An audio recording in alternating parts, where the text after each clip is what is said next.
Sisimulan natin ang usapan sa paparating na Commissioner's Cup kung saan agad na umiinit ang interes ng mga fans. Habang papalapit ang torneo, malinaw na naghahanda ang mga koponan para mas palakasin ang kanilang lineup, lalo na sa import slot. Malaki ang papel ng import sa ganitong conference dahil sila ang inaasahang magdadala ng lakas sa loob, depensa, at karanasan sa mahahalagang laro. Sa pagkakataong ito, napapansin ang dalawang koponan na may malinaw na direksyon pagdating sa kanilang target na import. Ang EANDU ay tinitingnan si Kenneth Farid, isang dating NBA big man na kilala sa lakas, sipag, at solid na laro sa loob ng paint. Samantala, ang Magnolia Hotshots naman ay nakatuon kay Tyler Bay, na dati na rin nilang naging import at nagpakita ng maayos na kontribusyon sa magkabilang dulo ng court. Parehong hakbang na nagpapakita na seryoso ang mga koponang ito sa kanilang paghahanda para sa paparating na laban. Sa paparating na Commissioner's Cup, isa sa mga mainit na pinag-uusapan ay ang posibleng maging next import ng SND. Malinaw na gusto ng koponan na mas palakasin ang kanilang puwersa sa loob, lalo na sa ilalim ng basket. Kaya naman, isang dating NBA big man ang napapabilang sa kanilang interes. Ang pangalan na lumilitaw ay si Kenneth Farid. Isa siyang kilalang big man na naglaro sa NBA at nakilala sa kanyang lakas at sipag sa court. Sa kanyang karera, madalas siyang umasa sa pisikal na laro at walang sawang galaw sa loob. Si Farid ay kilala bilang isang masipag na rebounder. Malakas siya sa ilalim ng ring at hindi natatakot makipagbanggaan para makuha ang bola. Malaki ang naitutulong ng ganitong klase ng laro. Lalo na sa isang conference na may import height limit, bukod sa rebounding, may kakayahan din siyang umatake malapit sa basket. Madalas siyang makakuha ng puntos mula sa second chance plays at putbacks. Simple pero epektibo ang kanyang galaw, bagay na swak sa estilo ng laro ng SND. Sa depensa, dala rin ni Farid ang lakas at bilis para sa kanyang posisyon. Kaya niyang sumabay sa mas mabilis na players at kaya ring bumantay sa loob. Ang ganitong presensya ay mahalaga para makontrol ang depensa sa buong laro, malaki rin ang bentahe ng kanyang karanasan. Ang paglalaro sa NBA ay nagbigay sa kanya ng disiplina at tamang basa sa laro. Ang ganitong klase ng karanasan ay mahalaga sa mga dikit at mabibigat na laban. Kung sakaling matuloy, inaasahang magiging sandigan siya ng SND sa loob. Makakatulong siya sa pagbubukas ng opensa at pagbibigay ng espasyo sa kanyang mga kakampi. Ang kanyang enerhiya ay maaaring magbigay ng dagdag sigla sa buong koponan. Sa kabuuan, malinaw kung bakit nasa interes ng SND si Kenneth Farid para sa Commissioner's Cup. Ang kombinasyon ng lakas, sipag, at karanasan ang dahilan kung bakit siya tinitingnan bilang isang solid na import option para sa paparating na conference.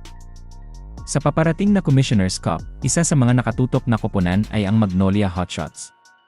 Tulad ng ibang teams, nais nilang mapalakas ang kanilang lineup, lalo na sa import spot. Sa pagkakataong ito, malinaw na may target silang dati nang naging bahagi ng koponan. Ang pangalan na lumilitaw ay si Tyler Bay.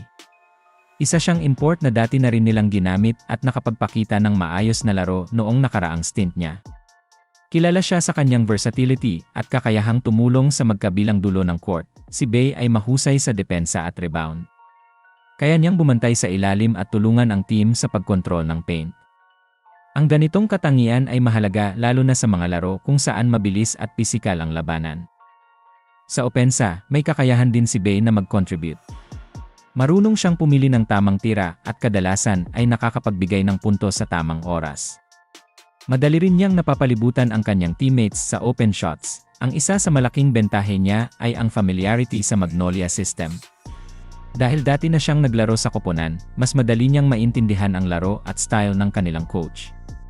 Ito ay malaking tulong sa team chemistry. Bukod sa skills, dala rin ni Bay ang karanasan sa international play.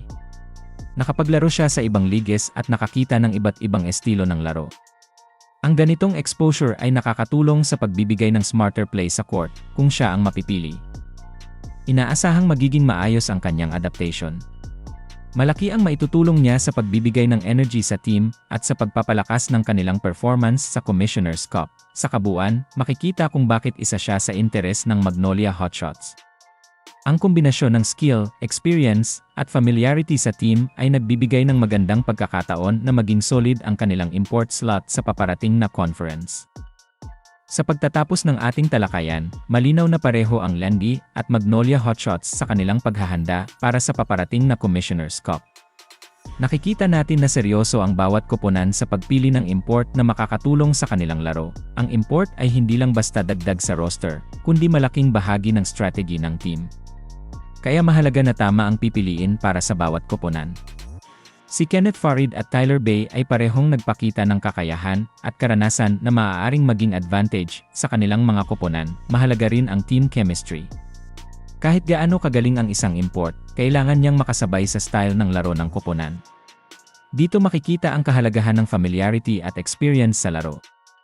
Para sa mga fans, exciting ang pagkakataong makita kung paano magpe-perform ang kanilang favorite teams sa bagong setup. Ang Commissioner's Cup ay palaging puno ng aksyon at labanan, lalo na sa import-heavy conferences. Makikita rin natin dito kung paano nag-adjust ang mga teams sa kanilang strategies. Ang import players ay nagbibigay ng bagong dimension sa laro, mula sa depensa hanggang sa opensa. Hindi rin mawawala ang anticipation sa bawat laro. Laging may curiosity kung sino ang magdadala ng highlight plays, rebounds, o clutch shots sa critical moments ng laro. Ang season na ito ay magbibigay rin ng oportunidad sa mga lokal na players na matuto at mas lalo pang gumaling kasama ang kanilang import teammates.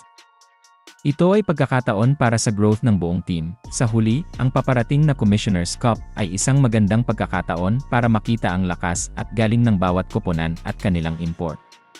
Exciting at puno ng aksyon ang mga darating na laro, kaya abangan natin kung paano magpe-perform si Kenneth Farid at Tyler Bay sa kanilang respective teams.